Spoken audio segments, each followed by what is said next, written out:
Así, fronte a quen se empeña en romper as reglas de xogo e se afana en adoptar decisións unilaterais e arbitrarias ao marxen da Constitución, sen ter en conta a pertenza ao espazo común, existe unha inmensa maioría de cidadáns que reivindicamos o entendemento, a cohesión institucional e o concurso de todos como a mellor fórmula para afrontar os problemas.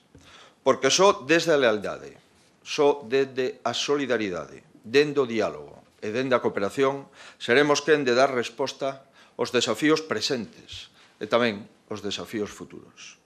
Esta é a pauta que sempre guiou a relación do Goberno galego co Goberno de España.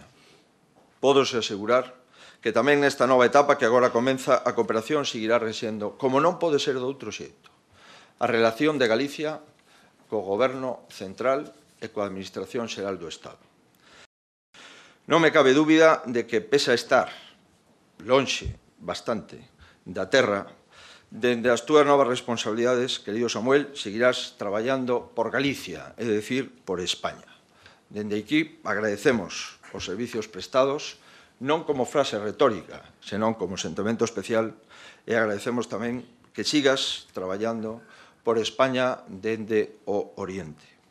Querido Santiago, acabas de asignar un novo contrato de servizo, con España e, en consecuencia, con Galicia. Unha nova función que, igual que as anteriores, sei que desempeñarás desde o compromiso e a honestidade irrenunciable que temos que ter todos os responsables públicos.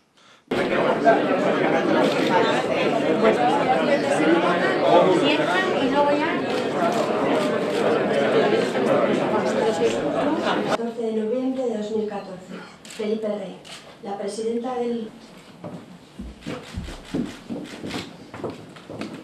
Prometo, por mi conciencia y honor, cumplir fielmente las obligaciones del cargo de delegado del Gobierno en la Comunidad Autónoma de Galicia, con lealtad al Rey y guardar y hacer guardar la Constitución como norma fundamental del Estado.